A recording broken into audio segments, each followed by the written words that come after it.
Hello, and welcome to Free America. I'm your host, Nick Yaya, and this is the Free America Podcast. Today is Sunday, September 13th, 2020, and this is podcast number 8, which means we are only 92 episodes away from syndication. And for those of you who don't know, in the world of television, when a show goes into syndication, it can mean big money for everybody involved. But for now, we rely upon you, our listeners, to support this podcast. So if you like what we bring you each week, please consider making a contribution to our show by going to patreon.com/freeamericapodcast. You can now also find our podcast on Apple Podcasts and numerous other podcast outlets. I also encourage you to follow us on Facebook and Instagram at Free America Podcast and on Twitter at Free America. And now you can also watch our show live by visiting our brand new website at freeamericapodcast.com, where you'll find our live stream every Sunday at 5 p.m. Pacific, as well as previous shows, news articles, and other interesting and important videos. So, getting right down to business, on today's episode, we're going to be discussing socialism. What is socialism? Is it the opposite of capitalism? Is it dangerous for our country? These are some of the questions we're going to answer on today's show. As it stands currently and traditionally, the United States is a capitalist country. Capitalism is a system which rewards individual initiative and favors market mechanisms over government intervention. In a capitalist system, the means of production is owned by private individuals. Companies are motivated by profit, and the government enforces laws and regulations to make sure there is a level playing field for those privately run companies. Socialism, on the other hand, is a system by which the means of production, such as money and other forms of capital, are owned by the state or public. Under a socialist system, everyone works for wealth that is in turn distributed to everyone. In the end, it is the government that decides how wealth is distributed among the people. Essentially, the government provides for the people. In the United States today, there are socialist systems already in place. Social Security, the public education system, public libraries, Medicare, and the Affordable Care Act, aka Obamacare, are some of the programs that most people are familiar with. So, how have we fared under these systems? Well, in the case of Social Security, some would say not so well. Currently, the Social Security Trust Fund reserves are projected to become exhausted by 2035. Yikes. According to Reason.com, another issue facing the Social Security program is, quote, when Social Security was launched in 1935, the average life expectancy for Americans was 61. This means the average person died 4 years before qualifying for benefits. It was originally imagined as a safety net for the truly needy, not a conveyor belt to transfer wealth from the younger working population to the older, relatively wealthier retired population. As a result, the worker to beneficiary ratio has shifted dramatically. Last year, there were 64 million Americans getting benefits from Social Security, while 178 million people paid into the system via payroll taxes, according to the trustees' report. That's less than 3 workers for every beneficiary, a near historic low, end quote. Perhaps this is why the governors in our 2 most populous states ordered COVID-positive patients into nursing homes. Maybe, but that's a discussion for another time.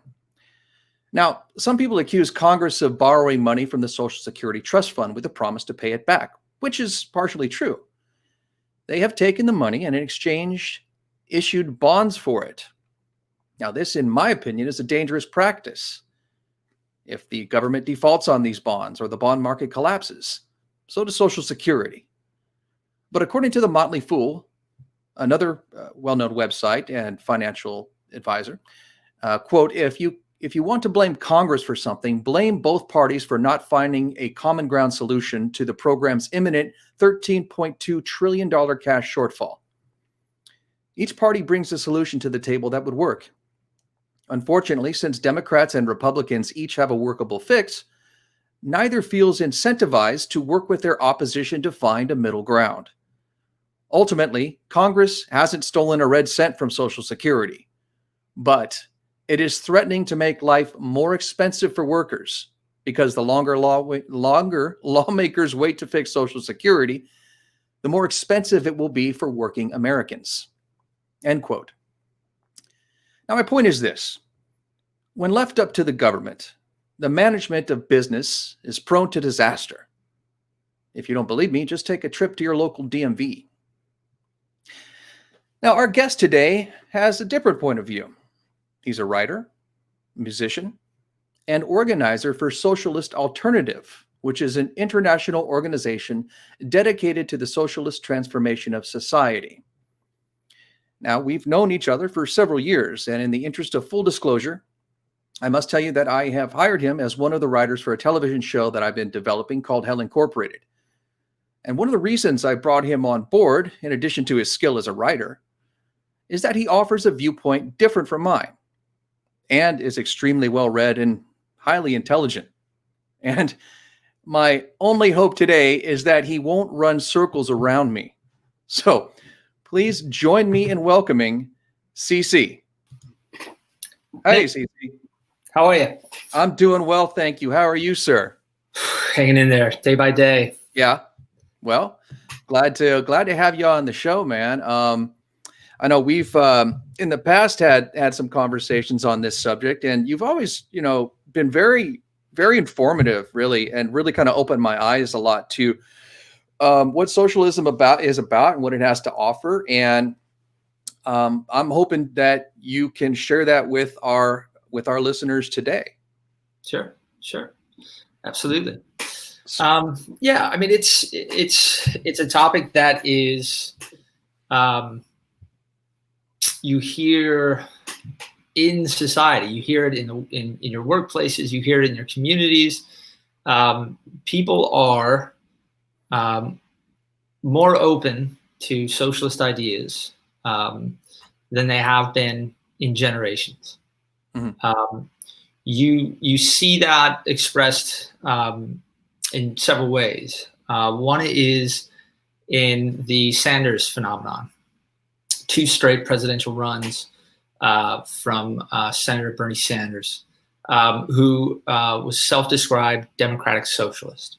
And you saw especially millennials and Zoomers really attracted to his campaign. It wasn't because Bernie was a dynamic personality. It was because they were attracted to his program of what he called political revolution, a struggle against the billionaire class. Now, this resonates very deeply with wide layers of the working class. And again, like I said, particularly the youth. And they were attracted to his program of Medicare for all, of canceling student debt. And it was because it spoke to their lived reality. They see that society is as deeply unequal, more than it's been probably since the 1890s, the first Gilded Age, as far as income inequality. You see millennials and Zoomers that are riddled with school debt, card debt, credit card debt. They don't see a very bright future under our current system, and that is a capitalist system. Yeah. And so it's on. So the ideas of socialism are being talked about. They're being debated, and it's really for the first time in generations that the stigma attached to socialism has lessened and continues to lessen more and more. Yeah, you're right. In fact, I followed Bernie's campaign pretty closely in 2016 as well as this time around. And it seems like he always gets the short end of the stick from the Democratic Party, and it's a shame. I like a lot of what he has to say, although I don't agree with all of it. but I think that, he's very passionate and speaks on behalf of people who don't really have a voice in today's political system. I think a lot of people would agree that our political system has been hijacked by the moneyed class, whether those are corporations or just people with a lot of money who want to support either one side or the other, or actually who in some cases support both sides, which I know a lot of wealthy people do. I know Donald Trump for a long time supported both Republicans and Democrats. And when asked about it, he says, I don't make the rules. That's just politics. And so that's indicative of a system that currently I don't think works for the average person. Now, is socialism the answer to that? I don't know. You might think so. Bernie thinks so. Now, tell me the difference between, if there is any, between social democrats and what your platform is, the Socialist Alternative. Tell us a little bit about your organization. Sure. So Socialist Alternative is a national revolutionary socialist organization. It's a Marxist organization. It's also a part of an international organization called International Socialist Alternative.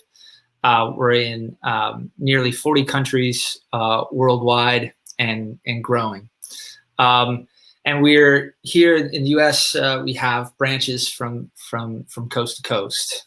And really, what we fight for is to begin with, we want to fight for every possible gain that we can win for our class, for the working class. As we do this, so for instance, $15 wage increase, our organization led a coalition that won the $15 wage increase in Seattle, the first major US city to win it. Mm-hmm. We want to win that not because we have any illusions that by winning $15 wage increase, all of our problems are going to be solved. Mm. But we win that because that is at the forefront of the mind of the consciousness of wide layers of the working class. And who's going to argue with, oh, hell yeah, we need a wage increase. Absolutely. And right. It lifted tens of thousands of families in Seattle out of poverty when we won that. And it continues to do so. But what we do is we know that that's not where we stop, right? That's a beginning. It's about how we win victories like 15 Now and victories like the Amazon tax, which we just won, also in Seattle. Right. We win it from a method of class struggle versus class collaboration. So whereas class collaboration would be kind of that really sanitized phrase, we want to bring everyone to the table. You've heard that phrase? Yeah.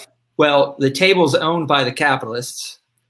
The politicians that they own and the Republican Democratic Party set the table, and then the workers get the crumbs. So that's what happens when you, quote, bring everyone to the table. Mm-hmm. When you take a class struggle approach, you want to build working class power. You want to build a coalition between social movement organizations, through grassroots organizations, through labor unions. And you want to build your power as a class and expose the capitalist class and the politicians that are in their pockets for the system that they've created and how unequal and destructive that system is. You want to light that up. You want to expose that, and you want to show the power of your class. And when we do that, and we show that we have the numbers, we have a winning approach, a fighting approach, you can put enough pressure on, for instance, in Seattle, quote, progressive Democrats that sit on the city council to kind of finally pass the type of legislation that working class people need. And otherwise, no matter what Democratic pundits tell you, they're not the party of the working class. They're not they don't act in the interests of the working class. They squarely act in the interests of the ruling class, along with their counterparts in the Republican Party. And so when we got one of our members elected to the Seattle City Council. Her name is Shama Sawant. And so once Shama was elected to city council, it was kind of like this, almost like a battery. You have Shama inside on the council, and then this powerful grassroots working class movement outside. And so Shama can expose the kind of the milquetoast Democrats that she sits on that council with, and say, listen, this is what the working class of Seattle needs. They need this pay increase, or we need to tax Amazon so we can build affordable housing and shift money towards COVID relief. And so these Democrats who can typically hide behind platitudes and hide behind, quote, we're not Trump. When you have a genuine Marxist in office, they can't get away with that. There's nowhere for them to hide. And when you build this pressure movement on the outside of unions, working class organizations, neighborhood groups, and our organization, Socialist Alternative, you can build enough power to get some things done and to win some real gains for working people. But as we build that movement and as we fight for it, we also want to say, listen, this win can be taken back at any time. The capitalist class can regroup. Those Democrats on the city council can regroup.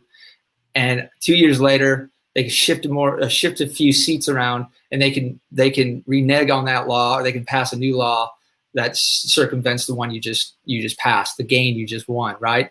And so you have to go beyond that. You have to build a socialist consciousness of, yeah, we won this one gain, we won this victory, but what we need is to keep winning.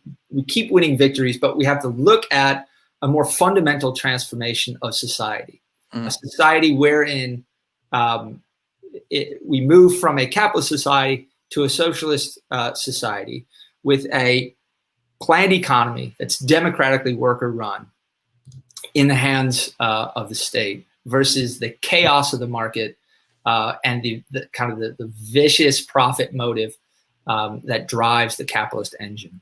Okay. Well, you know, that when you put it like that, it makes a lot of sense, especially when you're talking about these huge corporate interests, you know, these multinational corporations that pretty much write the legislation that our lawmakers pass. I've seen it. I've seen them do it.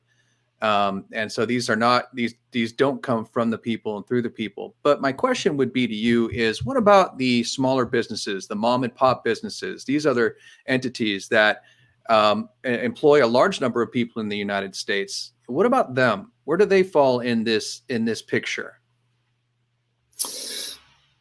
Right. And for instance, there's a politically, there's a pretty big divide between, in classic Marxist terms, petty bourgeois and the big bourgeoisie, right? Small business owners versus these corporate giants and multinational giants, right? At that level, they have so much power over the economy, so much power over our political systems, nationally and internationally. That's who we see as our class opponent, right? The middle class is can be torn on any number of issues, but you can see even amidst the crisis that was triggered by the COVID-19 pandemic, and this what's really looking like to be the beginning of a multi-year global economic depression. You have really weak relief interventions or initiatives coming from the government, right? So you've got, at one layer, you've got working class renters who are swimming in rent debt at this point. You had up to, at its peak in the early days of COVID, over 20% unemployment. That's workers and their families falling behind on rent. Still, you have millions of workers behind on rent. No relief from the government beyond a small bit from uninsurance employment, and then they had that $600 top off, which kept some layers just barely afloat. Right? That's now been dashed, and so that's just with renters. And then you have homeowners, small business owners. The homeowners, they've got mortgages with these big banks. A lot of them are the same big banks that consolidated during the 2008, 2009 crisis. Yeah. You had a massive government bailout, Obama comes into office. This Democrat who's still by many liberal layers praised for his 8 years, he comes in and he has an opportunity to fight for a program that's in the interest of the working class. And what does he do? He bails out the banks. He bails out the auto industry. And that was a massive betrayal of the working class. And you saw that in 2012 when far less working class people voted for him. And then in 2016, you see a really polarized society, and you see Trump come to office running against one of the most miserable candidates the Democrats could find until this next character that they dug up, that they unearthed. But you've got all these layers of society that are in deep trouble, and there's no relief for those for home mortgages. There's no relief for rent for small businesses, right? And they owe that rent to big commercial interests, right? Who typically are part of some big conglomerate that traces its way all the way back to Wall Street. So when we're out there and we're fighting for rent relief, we say, hey, tax Amazon, tax the top grossing companies in your city. Put a tax on these companies. The money will be used for direct COVID relief, so that all these working families aren't underwater. Get rid of that rental debt. Make sure that these the landlords can pay their mortgages so that they're not underwater. They don't foreclose. And same for these small businesses who owe rent to these big commercial interests, right? So we don't exclude, or we don't ignore these homeowners or small business owners. Our sights are set on the giants, the oligarchs, that truly have such immense wealth and the power that comes with it, that are driving an economy that leaves billions of us across the globe behind. And that's who we see as our class, our class enemy, our class opponent. Sure. Well, I mean, there's a couple of things I'd like to address with that statement.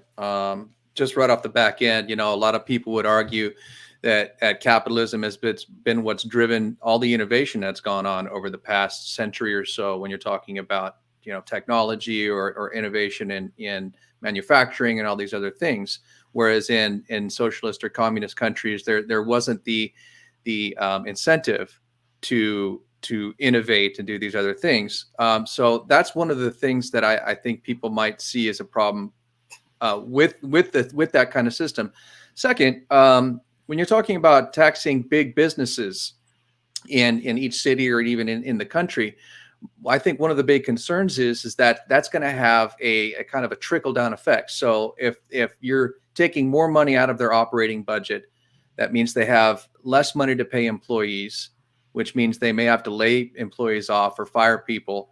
And then what is the long-term viability of something like that? If a company says, well, it's just too expensive to operate in the United States, we're going to move to China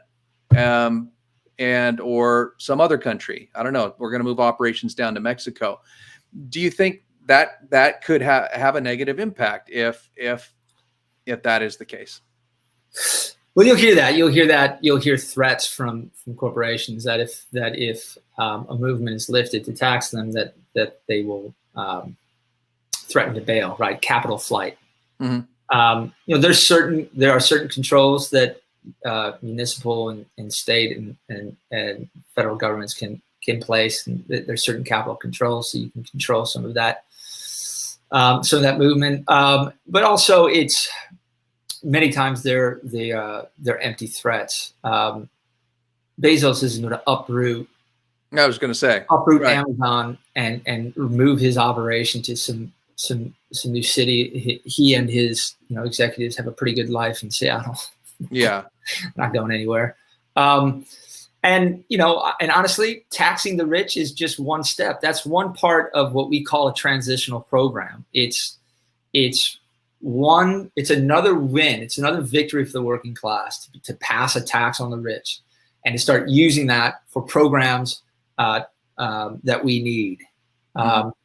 But again, our sights are set higher. If we would much rather not have play that game of, oh, we're just going to leave. Eventually, those companies should be state-owned and worker-run. They have built their empires. They've built their wealth on the exploitation of the working class, on the exploitation of our labor. And that's fundamental to the capitalist system. It's inherently exploitative. And really, that it is the workers' labor that has built this world. It has created a world of abundance, and it's really, that should be in the hands of the working class. It should be democratically worker run, and it should be done so that you can plan the economy and make decisions of production and distribution based on meeting human need and the need of this environment, which is teetering on the edge of collapse due to this rapacious and destructive capitalism. That the only way to stop us from going off the climate cliff and for us to liberate literally billions of working class people from the vicious boom and bust and the vicious inequality of capitalism is to win a socialist society, is to transform this society into a socialist society. And therefore, we won't have to worry about the Jeff Bezos of the world blackmailing us. Now, well, you brought up taking over these. I don't know. I saw one of the outlines of your program on your website where it said taking over the top 500 companies and making them state-owned and publicly owned. What about the shareholders of those companies? What happens to them? Those shareholders they're doing all right, Nick. Okay. They'll be doing okay. They'll be doing. I own shares in a company. What happens to me? I own a few shares of. It means you won't be amassing wealth off of other people's labor any longer. The tap will be turned off. I see. So the entire stock market would pretty much cease to exist. Yeah, we wouldn't need that. We wouldn't need that. The chaos of the market any longer. So we won't be susceptible to market forces any longer. Right, but all the wealth that's held by just regular average people. We're not talking about these guys on yachts, down in South Beach. I'm talking about regular folks that have invested a good portion of their savings into stocks, into the mutual funds, into individual securities for companies that they like to support. So you're just saying, sorry guys, you don't get any of the money you invested back. It's just going to the state now. We will not be expropriating working class people that have a few bucks in the market. But how do you draw the line? How do you know who's who? We'll be expropriating the oligarchs and the mega corporations. When we capture that, when we expropriate all that wealth and we start using it to meet really dire needs, to meet human needs, health, housing, food, and then to meet the dire needs of this climate crisis that we find ourselves in. It's working class people are going to welcome such a society. We're not going to be expropriating this small layer of working class people that have small amounts of money in the market. Mm-hmm. So they would somehow remain shareholders as, I don't know, the public at large, or has that been, have you itemized that out? Is it something that perhaps it still needs work? We can sort that out. We can sort that out. Again, it won't be workers that are expropriated. Cool. Yeah. Now, there's another thing that you brought up about for people who are disabled, elderly, people who are unemployed.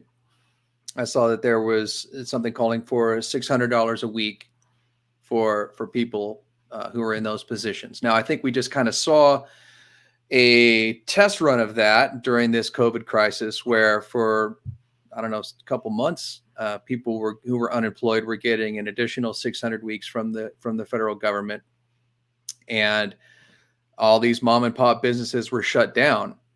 Now, if that were to continue on, a lot of these businesses, when given the green light to open, found that employees were making more on unemployment than they were being employed. So what do you think is going to happen in a case like that, where people are just making more money by staying unemployed? Or I know people on disability who aren't even disabled. They got disability for one reason or another. They're fully functioning and fully capable. So what happens if the majority of people decide, I don't want to work? Are the minority working class expected to carry that load? How would something like that work?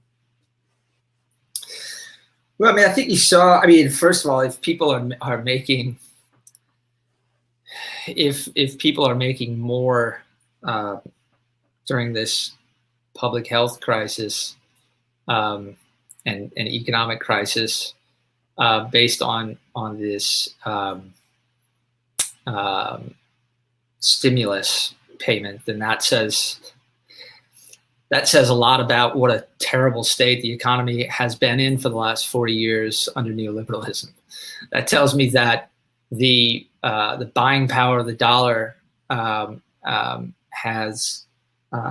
gone down since the 70s, or has been stagnant since the 70s. Wages have been stagnant. Yes, that tells me much more about 40 years of neoliberalism and how disastrous and how criminal such a system has been for the working masses. If you have people that were making more under the stimulus situation. So yeah, I think it tells us that the wealth is there to meet our needs, and what it's done for more people is bring up questions of why are these banks bailed out? Why are these businesses, these massive businesses, conglomerates being bailed out? The money's there, the wealth is there, the capital is there. Mm-hmm. Why is it such a small layer of society has a monopoly over all that wealth and such ironclad control over the economy and the political system that serves that class? I think those are the questions that I'm hearing talking to coworkers, talking to people when we're out in the communities. Talking to people about these ideas and about socialism.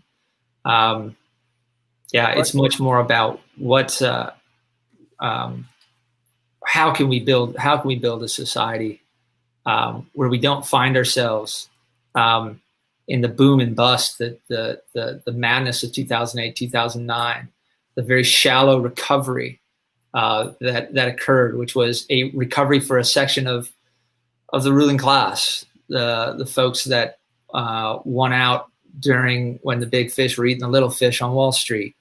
They want a society that's not going to be so fragile that a virus brings it to its knees. You could see that if there was a international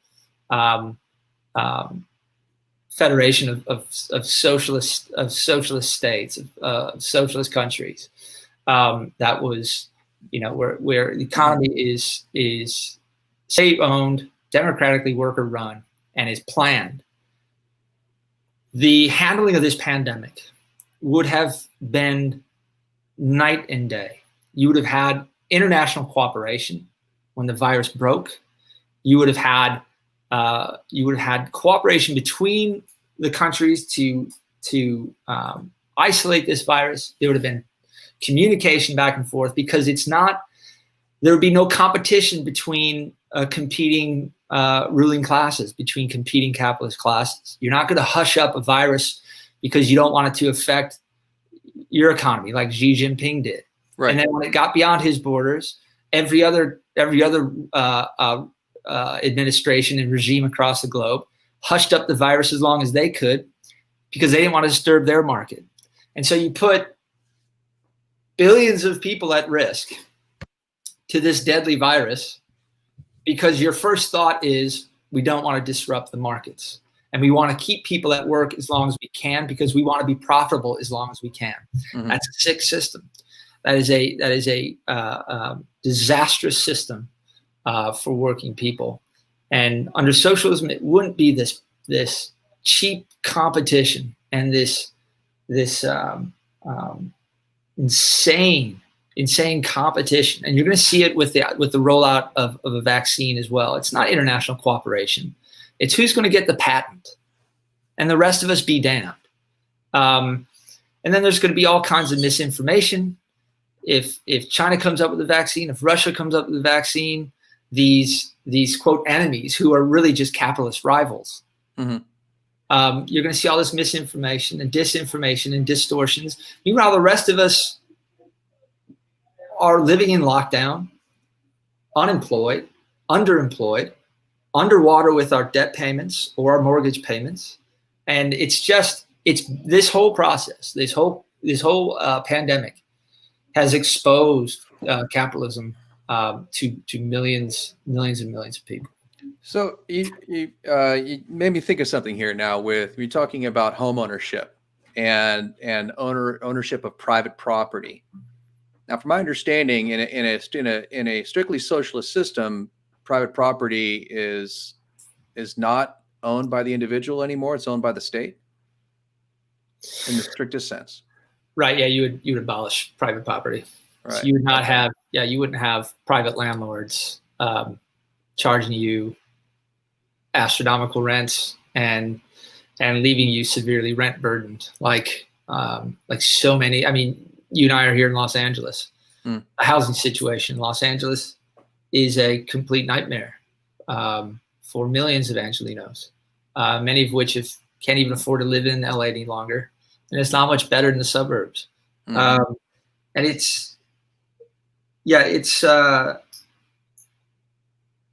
that's what I'm hearing people talk about. That's what I'm hearing people say that we have to solve, that we have to fix. And when we passed the Amazon tax in Seattle earlier this year, that money is going to be earmarked for some COVID relief, but it's also going to be earmarked for building social housing. Yeah, I heard her mention small housing in the video. Maybe you want to listen to that video? You want to hear what she... Yeah, let's play a clip. Mm-hmm. Yeah, let's do that. We'll pull that up and we'll let people hear what she said, because I watched it before the show here, and she does refer to, I think, micro housing is what she called. Is that or some form or term like that? Yeah. So this is Shama Sawant. She's a member of Socialist Alternative. She's an elected council person in Seattle.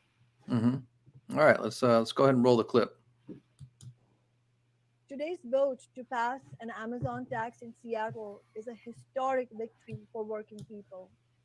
This victory was hard fought and it was hard won by a movement that wouldn't take down a seamless series of obstacles, from the shameful attempt of corporate Democrats in the state legislature to pass CC, I'm getting some foldback from your taxes.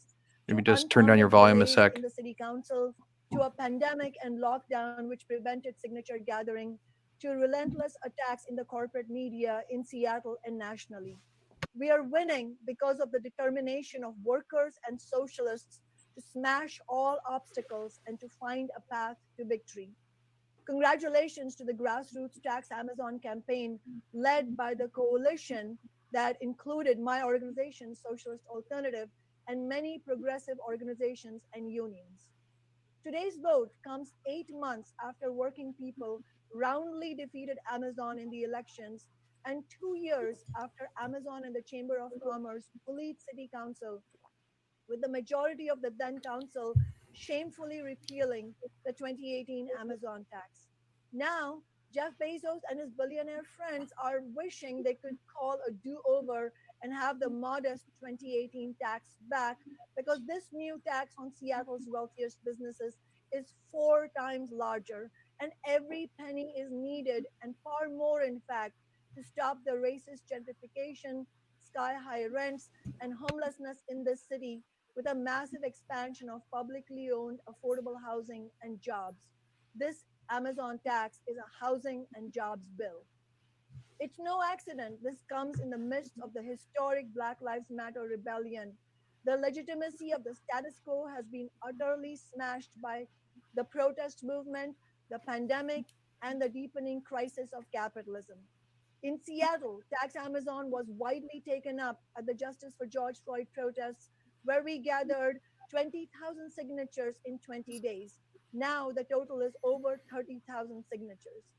The Amazon tax is perhaps the biggest progressive win in Seattle since socialists and labor unions led the way on the $15 minimum wage, which passed first here and then was won in cities and states around the country. We hope that once again we can inspire working people and youth nationally and globally in this crucial fight against the billionaire class, which is attempting to force working people to pay for the current crisis of capitalism with massive budget cuts. Our rallying cry nationally must be no to austerity. Tax big business, not working people. The Amazon tax shows working people do not need to play defense. We can and should go on the offensive and win big. We must reject all the pathetic attempts of corporate media who, after years of attacking the idea of taxing big business and those fighting for it, now desperately want to spin a narrative to discourage working class struggle and empowerment. Let's be real. The Amazon tax had nothing to do with the quote unquote savvy of establishment politicians. It had everything to do with the self organization of working people. Specifically, it has been the threat of the movement's ballot initiative that has pressured the city establishment to act. Tax Amazon filed the ballot measure after a series of grassroots democratic action conferences where hundreds of people, indeed by now thousands, discussed and voted. We did not win everything we wanted, and I strongly oppose the insertion of a sunset clause. But while I disagree with other council members on watering down the legislation, I want to acknowledge their support and votes for the passage of this Amazon tax. I want to thank Councilmember Musqueda for her work. I want to thank Councilmember Morales for her support for the strong Amazon tax proposal we put forward together in solidarity with the movement. We must build on our momentum. The movement to tax Amazon and big business to fund housing and essential services is needed everywhere, and we must actively spread it. Here in Seattle, we will need to immediately take this energy toward winning the release of all arrested protesters without charges, to defund Seattle police by at least 50%, to stop the sweeps of our homeless neighbors, and to fund tiny house villages, and to win at least 1,000 quality, affordable homes in the Central District for Black working families. The struggle for Black liberation will also mean campaigning for elected community oversight boards with full powers over the police, including hiring and firing, policies, and procedures. Our movement was clear eyed about naming the real force pulling the strings, Amazon. Many argue that we should not, quote unquote, antagonize big business and instead try to broker a deal. But we know that our power comes from working people getting organized, not from any negotiations with the elite. For those watching from outside Seattle, don't let anyone tell you in your fight to tax big business in your city that you're being divisive because class struggle is what gets the goods. The private for profit housing market has utterly failed working people, not just here and now, but everywhere and always. Because capitalism is completely incapable of meeting the most basic needs of working people. Internationally, the working class needs to take the top 500 corporations into democratic public ownership run by workers in the interests of human need and the environment. not billionaire greed. I have a message for Jeff Bezos and his class. If you attempt again to overturn the Amazon tax, working people will go all out in the thousands to defeat you. And we will not stop there, because you see, we are fighting for far more than this tax. We are preparing the ground for a different kind of society.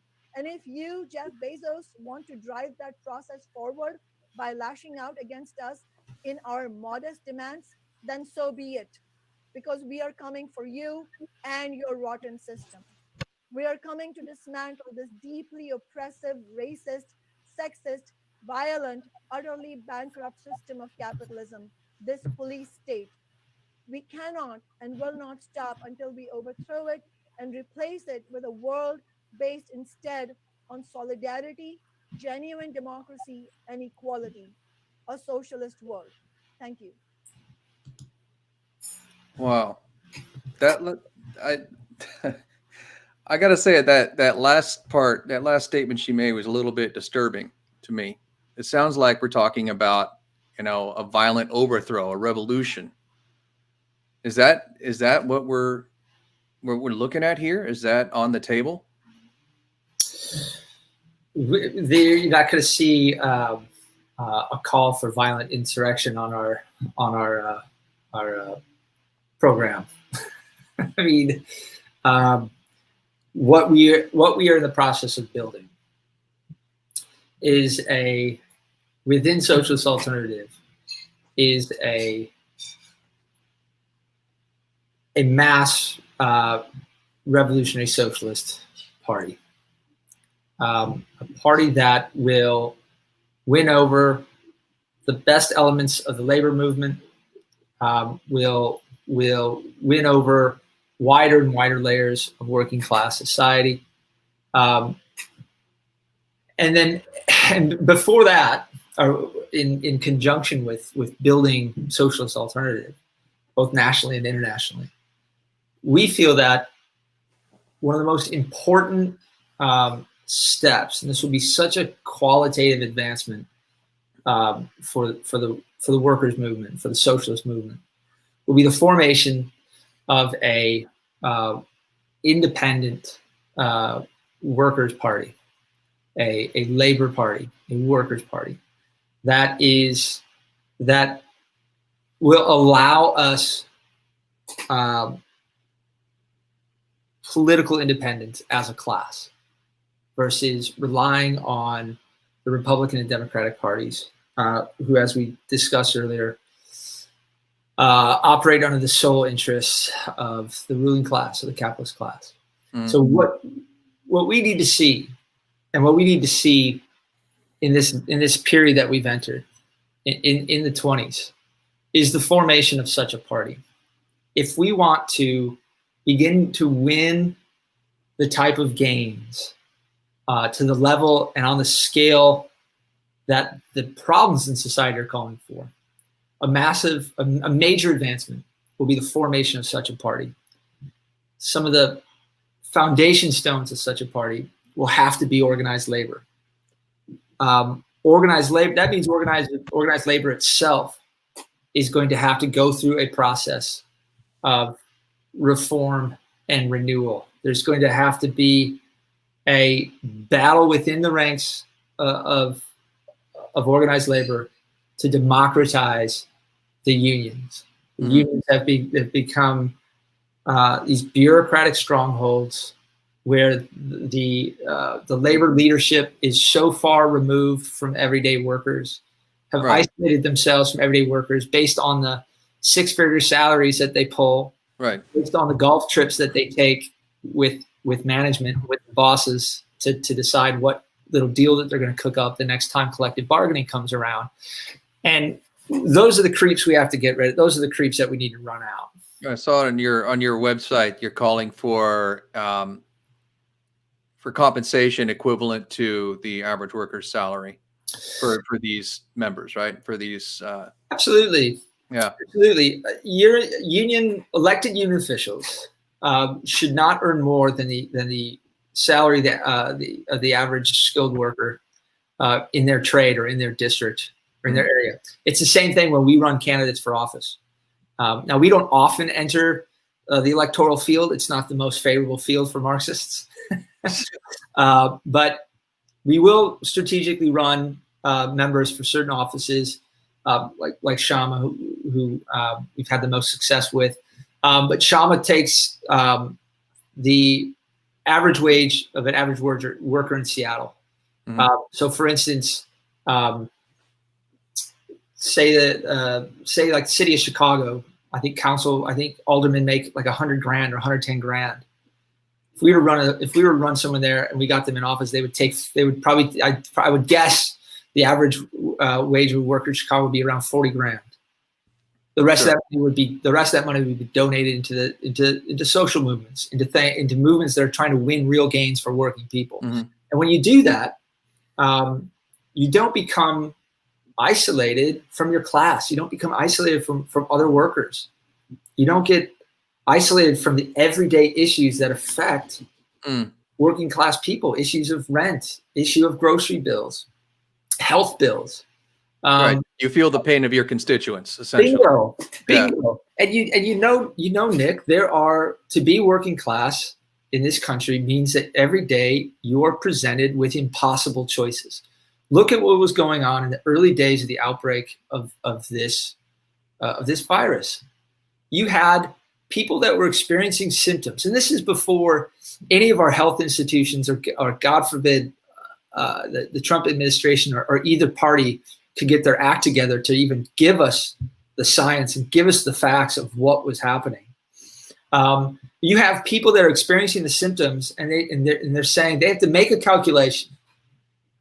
Do I go to the doctor and accrue thousands, tens of thousands of medical debt if I happen to have this thing? Because no one's told me if my checkup's going to be free, if the healthcare I receive from this is going to put me into thousands of dollars of debt. So you have to make a calculation of, do I just cross my fingers and hope that these symptoms will go away in a couple of days and it's just a mild flu, or it's all, I've got a cough, or it's all in my head, and potentially spread this virus? Or do I go see the doctor and potentially fall into crippling lifetime debt? That is an impossible choice. There are choices of that ilk, of that manner, that are presented to working class people every day, a series of impossible choices. That's the economic and political system we live under. But didn't the Obamacare, didn't that solve that problem? I thought pretty much if you couldn't afford insurance, the state would provide for it. Nobody can afford the premiums. I mean, Obama, the ACA I'll disagree with you. A friendly disagreement to your intro at the top of the show. Okay. The ACA is certainly not an example of socialism. That was a dead giveaway from the Obama administration to the insurance industry. What it did was it put another 20 to 30 million people, 40 million people on the insurance payrolls. Yeah. And they lauded it as, oh, look how many more people have insurance, while Obama himself actively torpedoed the public option, which would have been much closer to a Medicare for all type system. It wouldn't have been Medicare for all, but it would have been much closer than the rubbish that he put up that became the ACA. He, along with insurance people, had a backroom deal where they torpedoed the idea of the public option, which is, that's a betrayal to working people, because that was squarely on the table. That could have passed. He had both houses in Congress the first 2 years he was in office, and he didn't deliver a damn thing for working people. So the ACA was a giveaway. That was a boon. That was a boon for insurance companies. They made money hand over fist because of ACA. Yeah, they wrote that bill. Absolutely, the insurance companies and a couple of Obama's advisors wrote that. They sat down and wrote that together. Isn't though insurance? I know it's a privately run thing, but isn't it in and of itself kind of a social construct, a socialist type of construct where everybody pitches in, and then people draw from it as they need, right? As the overall idea of insurance. I mean, isn't it very socialist? I think if you take it as an idea and separate it from material reality, You could make that argument, but no, if we're playing in the world of ideas, we're never going to have our feet on the ground. Yeah. The way insurance works for working people who have their feet on the ground, it is crippling. The people that got put on the rolls can't afford their premiums, so they don't get checkups anyway. Again, it's one of these impossible choices that working people are confronted with on a daily basis, and it wears you out and it grinds you down. Yeah. And it is, so it's Obama, and you see so many liberals just like fawning for the glory days of Obama. He didn't deliver a damn thing for working people. And you saw that, Nick, you and I have talked about this, how in 2016, what a polarized society you started to see form, and you still see such a polarized society today. Yeah. And it was based on this notion that the ruling class institutions, the establishment institutions, both parties, all the institutions that kind of make up the state, people lost faith in it. It lost all credence. People were just like, this isn't working for us in a real material way. This is not working for us. And they saw there's a polished class. There's a polished class in the political class, left or right. There are people that come from elite institutions. There are people that train up for this. They talk with a silver tongue, and they just spin lie after lie after lie. And then you have a punditry. You have a media class. They go to elite institutions, left or right, and they learn how to spin the same lies back and forth with each other as the people that they went to school with who are holding office, right? Yeah. And the only thing that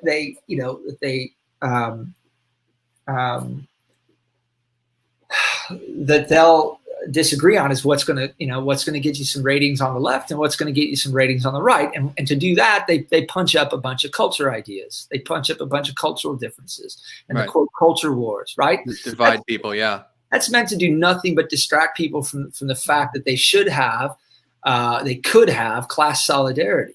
That you have examples in history when we've won the gains that have really advanced our society. It's because we had class solidarity. When we won Social Security, when we won Medicare in the New Deal, when we put thousands and thousands of workers back to work during the New Deal. And believe me, the New Deal had its problems, and the New Deal isn't some panacea. But they were steps that were taken to alleviate the crippling inequality and to bring us out of the Great Depression. And I think that's what some of the things that you guys propose on your website do also involve that, which I think might very well come in handy after the end of this Great Depression, which is rebuilding our infrastructure for one, and our transportation system. And there's a lot of it that needs work. I wish I could pull it up right here, but creating living wage union jobs for all the unemployed through public works programs to develop mass transit, renewable energy, infrastructure, healthcare, education, and affordable housing. So great. I don't think anybody could disagree that those things are important for our country or for society as a whole. So that just might be the next great thing to pull us out of this next depression, which is pretty much what we're in. It's as much as people are trying to deny it, as the news pundits won't even talk about it, nor will the politicians. Everybody knows it's a fact. And the scary thing is like you talked about, the same thing that happened in 08 and 09 just happened just now with these big bailouts, right? So of all these corporations, these multinational corporations are getting hundreds of millions of dollars, okay? And in all these government programs too are getting hundreds of millions. I saw, I don't have them off the top of my head here, but I was going down the list. One was like 300 million to the Endowment for the Arts and 300 million for this and 300 million for that. And I'm thinking it's like there's all these giveaways that both parties said, look, we're going to give to our favorite causes, our favorite companies. And guess who gets to pay for that? Well, I know it's the American taxpayer. We're stuck with the bill. So there's this transfer of wealth from the working class to the elite. And that is a big problem. I will 100% agree with you on that. Absolutely. Absolutely. And I think when we talk about the New Deal, again, we, as socialists, particularly as Marxists, we don't have rosy glasses when we look back at the New Deal. The New Deal was a set of compromises to save capitalism. It wasn't socialism. It wasn't even on par with the social welfare states of Europe that workers were able to kind of win based on bottom up pressure after World War II. We didn't even get that far with the New Deal. The New Deal and Roosevelt had to be convinced. He wasn't elected on promises of the New Deal in 32. He wanted to try all kinds of other market solutions. He just wanted to reshuffle the nonsense that Hoover was attempting before Roosevelt. But it became as they slipped farther and farther, and they had another meltdown in 34 after the massive breakdown in 29. People around his administration began to say, we need some Keynesian, and you go back to Keynesian economics and Keynesian interventions, state interventions, or this thing's going to collapse. And what truly put pressure on Roosevelt and his administration to start putting across some of these reforms was the fact that there was a vibrant workers movement. The CIO, before they merged with the AFL, the CIO was a militant, radical union that used the strike weapon. The most powerful weapon that working class people have is to withhold your labor. When you withhold your labor, the capitalist equation comes tumbling down. Right. The capitalist economy, they can't make any more money. They can't profit off of your labor. Well, then that's when you really put the scare into the capitalist class. You had that type of consciousness through wide layers of workers, and they used the strike weapon, and they won massive gains for workers. Sure. You had a sizable, at the time, a sizable communist party. You had a sizable socialist party.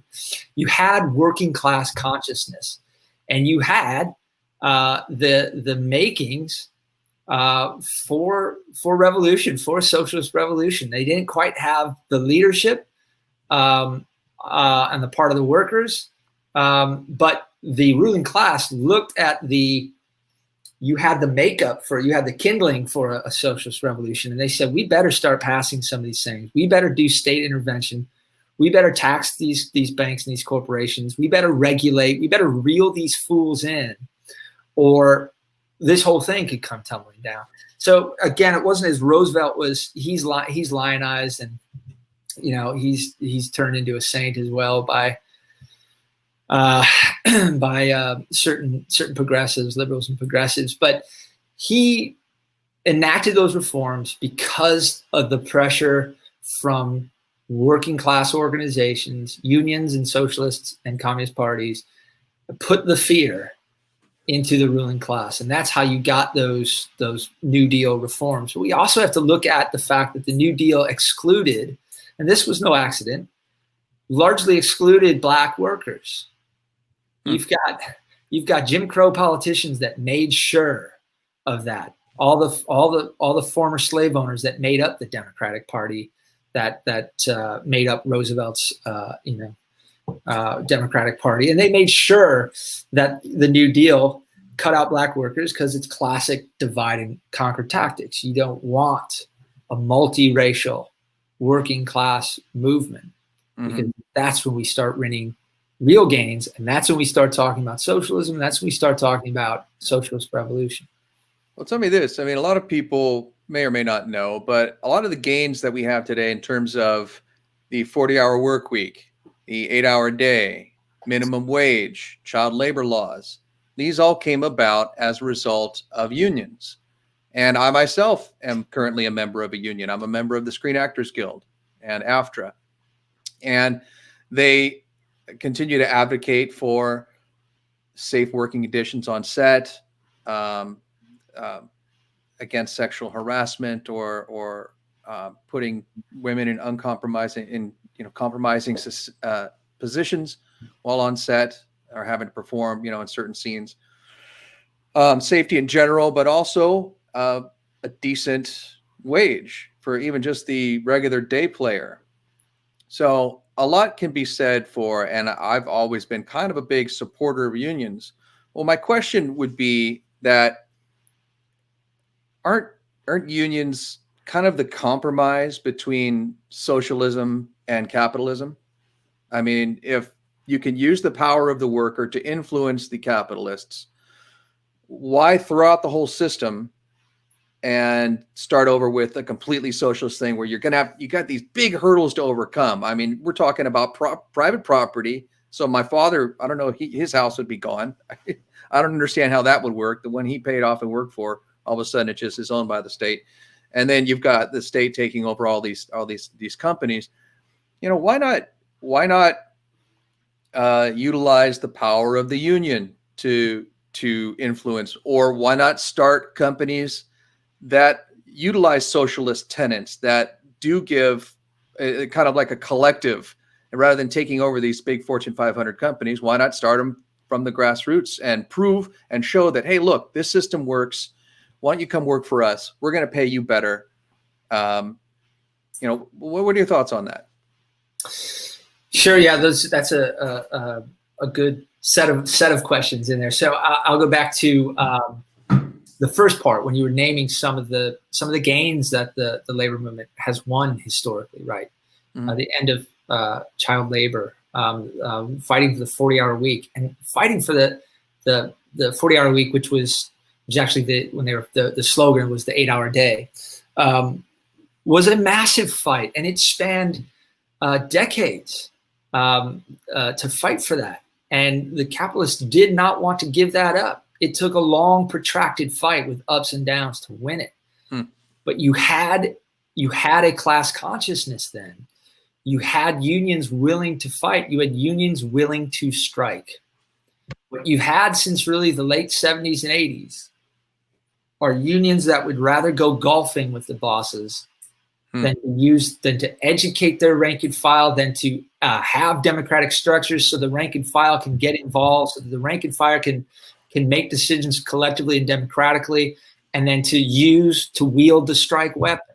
That's when you get the goods. That's when things change. Yeah, it was to end child labor, to get the 8-hour day, to all the different gains were because you had a militant labor movement. They were willing to act. They were willing to use the strike weapon, and they were willing to take on the state head on. What happens when workers strike? There's internal strike busting from the company. They have all kinds of methods that they use to sniff it out before it gets formed and put pressure on workers and fire workers if they're trying to organize, or if it's already formed and they're heading towards strike. What you're going to see eventually, if it's really being effective, and it's if the state and the ruling class starts to see it as a real threat, that's when you see the police come in. And the police historically have been strike breakers. They're the repressive arm of the state, and the state is there to serve the capitalist class. And so, if the workers are striking, the police are coming in to beat workers, and historically, you read any kind of labor literature, to shoot workers and murder workers. And if the police can't get it done, then you call in the army. If the army can't get it done, you hire mercenaries like the Pinkertons. So that's labor history. That's labor history. It's not rosy. It was courageous men and women that put their bodies on the line, that used the strike weapon and won serious gains for them and their communities. It wasn't just for the workers. All of that trickled down throughout.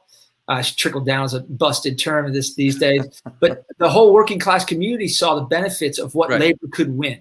Right. And that has been eroded. And over time, you see the AFL was always the more conservative labor federation, and then the CIO and the AFL joined, and the CIO essentially abandoned their kind of real class consciousness and their militancy, and kind of got co-opted into the AFL type of mentality and viewpoint. And now, especially since the late 70s through the 80s to today, you just have a really rigidly bureaucratic and very conservative labor bureaucracy that acts as a massive brake on working class consciousness, and a break on using the strike weapon to win real gains, real victories for working people.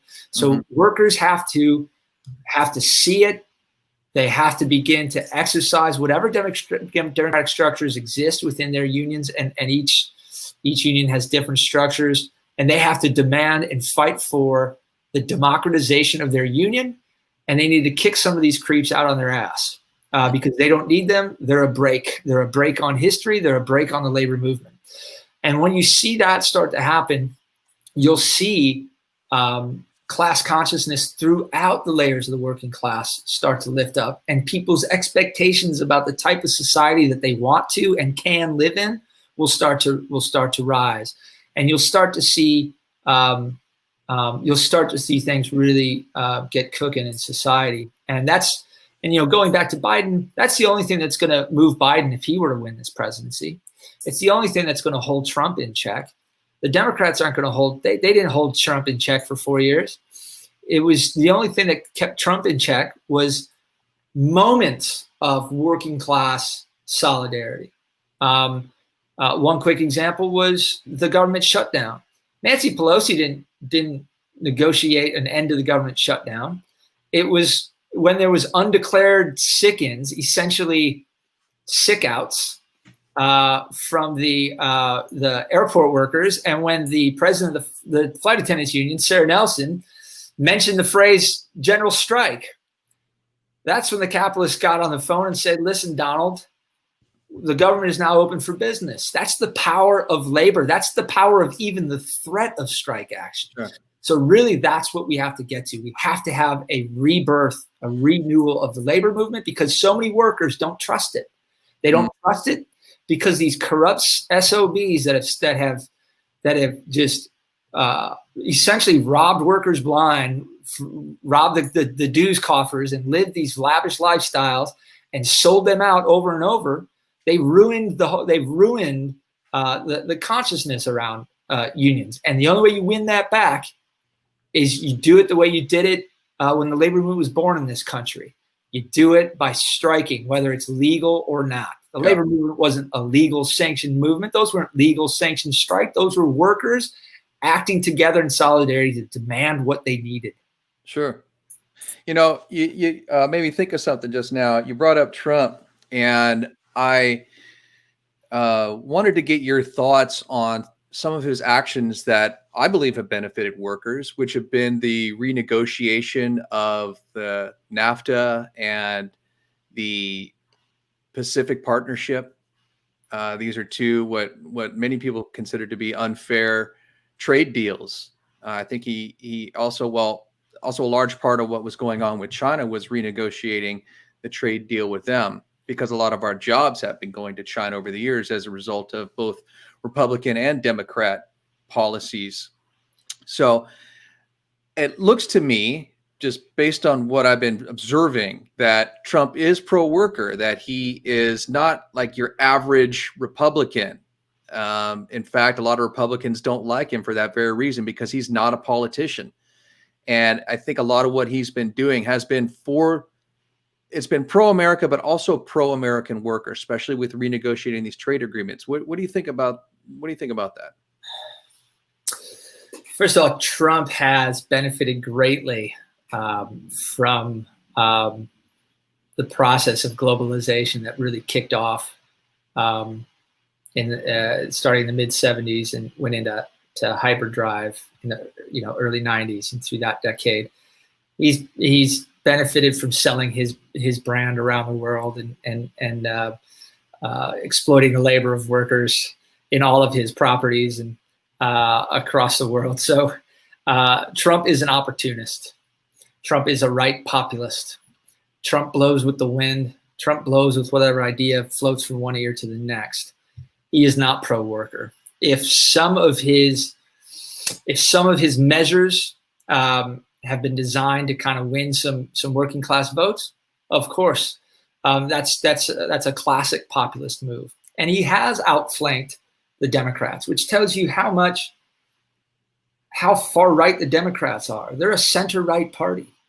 You see this, there's a false dichotomy that there's this this wild liberal media.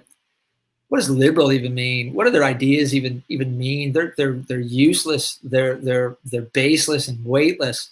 Again, it's mainly just around cultural issues. You've got Trump outflanking Clinton in 2016 around the TPP. You're absolutely right. You had Trump outflanking Clinton on ending these disastrous imperialist wars in Iraq and Afghanistan, which he's been doing. Because the Democrats are completely hawkish. They're every bit as hawkish as the Republicans. They just execute it a different way, and sometimes they have a different country in their sights. But terribly hawkish. Obama was terribly hawkish. He just used a drone war versus a land war. Yeah. Clinton, terribly hawkish as Obama's Secretary of State. And you've got Biden, who was amidst that whole group of jackals. So. So you've got Trump outflanking them, and he outflanked them the other day with the CDC moratorium on evictions, right? It was just another populist move where he can outflank Biden, whose camp is taking the cynical approach of hiding him, not offering the working class anything that resembles a program that Biden's even running on. All he's running on is, I'm not Trump. It's the same thing Clinton ran on. You're going to vote for this guy? And everyone's like, no one's voting for you. You're one of the most miserable creatures that politics has ever vomited up. So people don't want Biden, and there's a ton of people that don't want Trump. And we're stuck again. We're stuck in this polarized society where no one believes in either party. Trump has painted himself as an outsider, but he's born with a silver spoon. He's dined with and donated to both sides of the aisle, which you alluded to earlier. Trump is a creature. He is a creature of his class. He's no friend to the worker, no friend to the worker. But he knows how to do an end around on the Democrats. But a freaking blind mule could do an end around, pardon the pun, on the Democrats. Good one, actually. Well, I don't know. I would disagree a little bit, because I think that. You say that these are populist, okay? I mean, you kind of threw that term around a couple of times, and these are populist moves, but I mean, they're actual pieces of work that have benefited the American worker. And he didn't do this just before the election. These are things that he's been doing throughout his term as president. So this isn't something that he just brought up at the last minute to make himself look good, to try and get more votes. I mean, of course, every politician is constantly politicking and trying to get votes, but I think the real ones, the people who want to serve the country, are out there doing what they believe is best for their constituency and best for America as a whole, not just one party or the other. And I think that's why he pissed off a lot of people on the right and the left, because he's not playing the traditional politics game. He went in there as a businessman. As you pointed out, he's someone who came up as a capitalist, benefited from the capitalist system. We could argue that he took advantage of workers. I don't know. I don't know what he pays his people, or what all these people that he hired to build his buildings, and all this work that he generated as a result of him creating this empire. So you could argue that he created jobs. Were they good paying jobs? I don't know. Were people complaining? I don't know. I haven't heard one way or the other that people were, getting wealthy working for Trump, but also I haven't heard that people were going broke working for Trump. But I will say this, that for all the flack that he takes for being, racist and homophobic and xenophobic, it just hasn't played out. You look at the guy's history. I had another guest on who talked about what he did over in Mar-a-Lago, and he fought with the local community to open up that club to people of all walks of life, whether they be Black or Hispanic or Jewish or whatever. The WASPs in that community did not want those people in Mar-a-Lago or on that property. He fought with Palm Beach to open up that to a lot of people. And a lot of people don't know that. I didn't know that until my guest pointed it out, but he actually lived in that community and witnessed that personally. So I think there's a lot of unfair attacks against him on that. And I think that what goes along with that are these assumptions that he's just some kind of greedy capitalist. And I'm going to partially agree with you on that, because I think greed is what motivates these capitalists and these people at that level. And I believe that's it's a part of human nature. It's something that you can't legislate away. It's something that you can't, that you can't bring in a different party and just hope that, or a different system such as socialism, and hope that human greed and the desire to want more is just going to go away.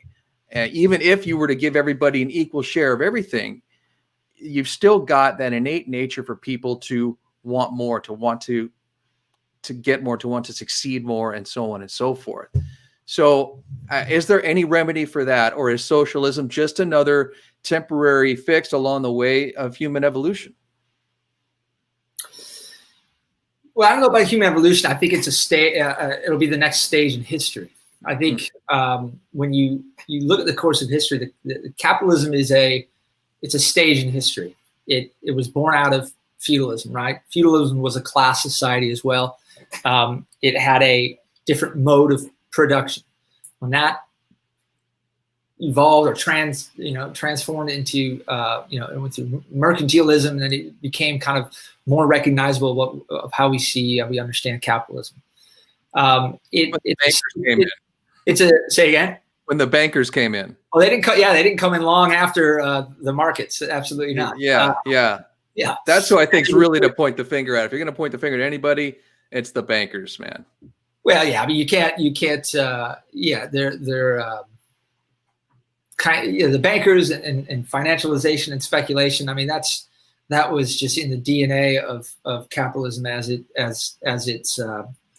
matured, and now it's run its course. History needs to go to the next stage of history.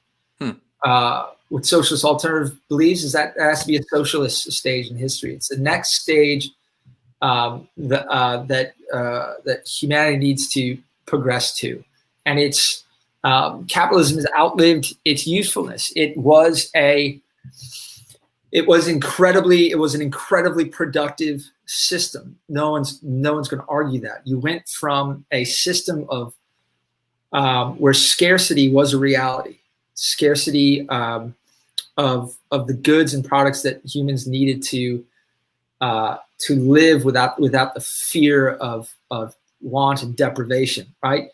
So the really great productivity of the capitalist mode of production solved that scarcity problem. What it couldn't solve was the internal contradictions within capitalism itself, going through these boom and bust cycles, the constant crisis of overproduction, the crisis of lack of demand, which we're seeing now as we're slipping in the early days of depression, overproduction, and a massive demand crisis, right? Because everything's been sucked up into into a financial capital versus productive capital. And they're all just sitting on this great wealth, and they're trading these financial products, and it's terribly volatile, and no one's investing into productive capital.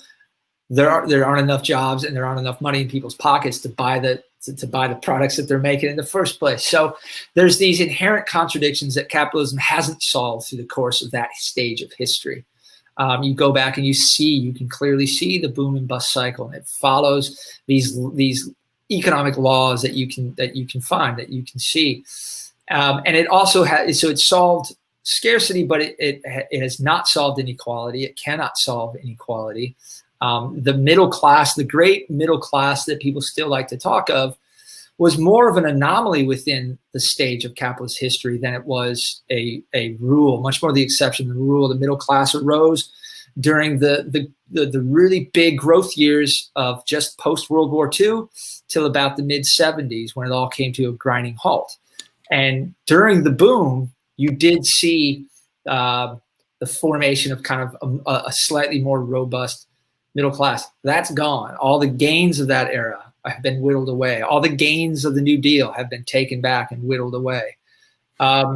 So yeah, I think it's a stage of history, and it's outlived its usefulness. We now have the productivity. We now have the technique, the technology to where we're not susceptible to shortages, to want and need anymore. And so what we need now is to move to that next stage of society where the economy is planned, it's democratically run, we take the chaos of the market out of it, and it's people democratically deciding what to produce, how to distribute it, and how to undo and safeguard against the terrible, terrible damage, ecological damage that has been done. Capitalism will not solve the ecological crisis. It's going to continue to exacerbate it. There are no market solutions for this climate crisis. Only a socialist transformation of society internationally can even begin to solve the crisis of inequality and the crisis, the ecological crisis. Capitalism cannot and will not solve those two fundamental crises. Well, not to go too much further into it, because we are reaching the end of our show here, but I think things like cap and trade have been put in place that have seen some success in terms of mitigating the effects of pollution, where companies are paid to not pollute by companies who choose to pollute. So it's not a perfect system. You're right. Yeah. What keeps happening? It's pollution. Right. So, I don't know how, in particular, socialism might be a solution to that, because we're still going to have to produce goods, other than by the state taking over a company that produces pollution and shutting it down, which I would only imagine is kind of how it would work. In which case you'd have a lot of people out of work. So what would you do with those people? So there's a lot of, I don't know, there's a lot of questions I think that are still unanswered in terms of the intricacies of the implementation of socialism, in terms of our transfer over from capitalism into a socialist society. It seems to me that it would be a very tumultuous transition. Any particular thoughts or any statements you'd like to make before we close? Sure, and it's fitting that we close on this topic, because being here in Los Angeles, we haven't seen the sun for days because of the ash that's hanging in our atmosphere from the catastrophic forest fires that are raging up and down the West Coast. This is the intensity, and it's a longer fire season. The intensity of the fires are greater. That's undeniably about climate change and the drought that has stricken so much of the forest land throughout, particularly California. It's undeniable that there's a connection to the length of the fire season and the intensity of the fires connected to this climate crisis. You also have in California, up by the Bay Area, the utility, PG&E, right? And you've seen how many fires have been started because their equipment, their stakeholders who suck up profit and give themselves a tasty bonus at the end of each fiscal year, instead of putting that money back into their infrastructure. Their infrastructure is generations behind. Yeah, it's old. It sparks off and it starts a fire, right? And so what do? They pay off a certain amount of families in civil court whose houses burned or cattle burned, or who were displaced, and then now they're talking about bankruptcy so that their shareholders can take what they can and go screw off somewhere, and the rest of us are left with the devastating effects of a terribly incompetent and irresponsible utility. So take that utility into public ownership. The workers know how to do the work. The workers know how to maintain those lines. The workers know how to modernize the equipment. They're the ones who built it. They know how to take care of it. We know how to solve problems. We're not given the opportunity because we don't make the democratic decisions. We just go to work for a boss, collect our paycheck, go home. Meanwhile, they destroy our environment. So take those utility companies and the fossil fuel industry into public ownership. Let it be run democratically by the workers who built it, who know how to run it, who know how to fix it, who know how to modernize it, who will have ideas on how to advance it. Let them run it. You capture all that capital. All that capital is put into shutting down the fossil fuel industry, or phasing out the fossil fuel industry. All that capital is sunk into a massive campaign of greening the energy system and the utility system. And the rest of that capital is used to pay the union workers that are going to transform it a living wage. And what's left over is going to be poured into more infrastructure projects that are going to put more people to work with living wage union jobs. These are practical solutions, and these are working class solutions. These are socialist solutions, and it's the only way we're going to solve this climate crisis. And it's at this point, it's in tandem with the crisis of inequality, the crisis of poverty. They're inextricably bound, and that's why in Socialist Alternative we not only fight for the day-to-day demands that are right in front of us, like tax Amazon, tax Disney, but we also know that we need a fundamental transformation of society where it's state-owned, democratically worker-run, it's planned, and it meets human needs and the needs of the environment, not the needs of shareholders. Well, that sounds good. I mean, that perhaps would be a good place to start in terms of this transition that we're talking about, starting with public utilities and energy and the environment.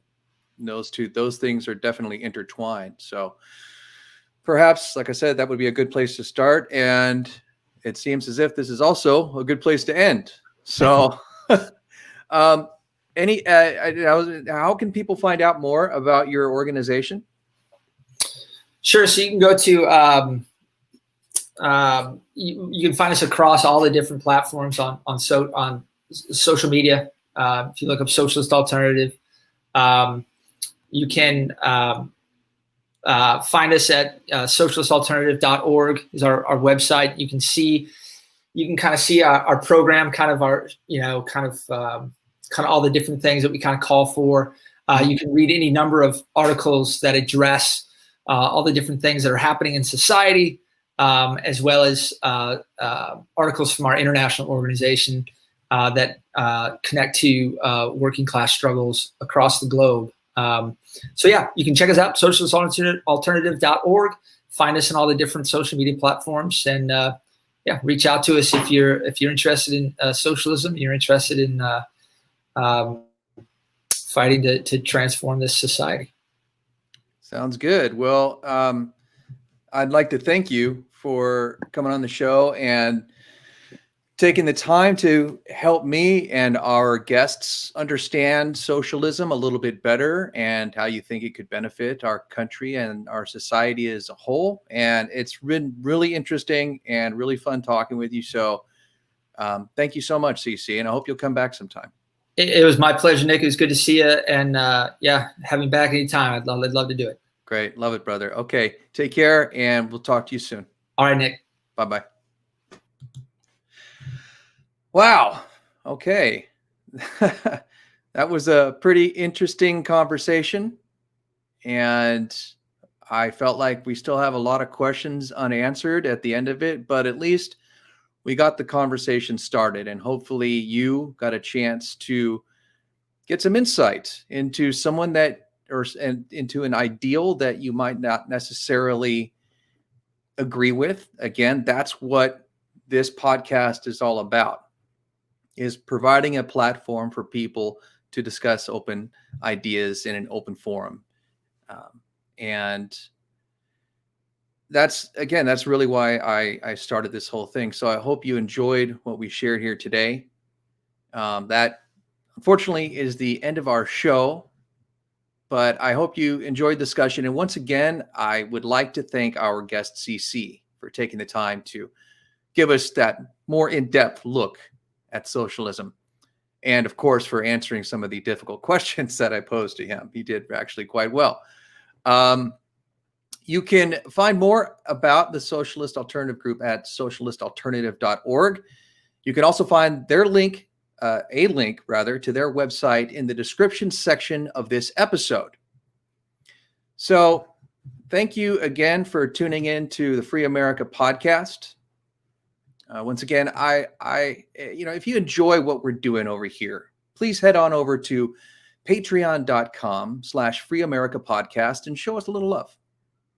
You can also find this episode and others wherever you listen to podcasts, such as Apple Podcast. And while you're there, please leave a kind word and a high rating if you like our show. Also, make sure to pop by freeamericapodcast.com and subscribe to our site, where you'll find this episode and others, along with special reports from out in the field, as well as news articles covering issues not discussed in the mainstream media. So for now, and the foreseeable future, I'm Nick Yaya. And remember, this November, you don't have to vote Republican, but for the love of God, don't vote Democrat. Good night, everybody.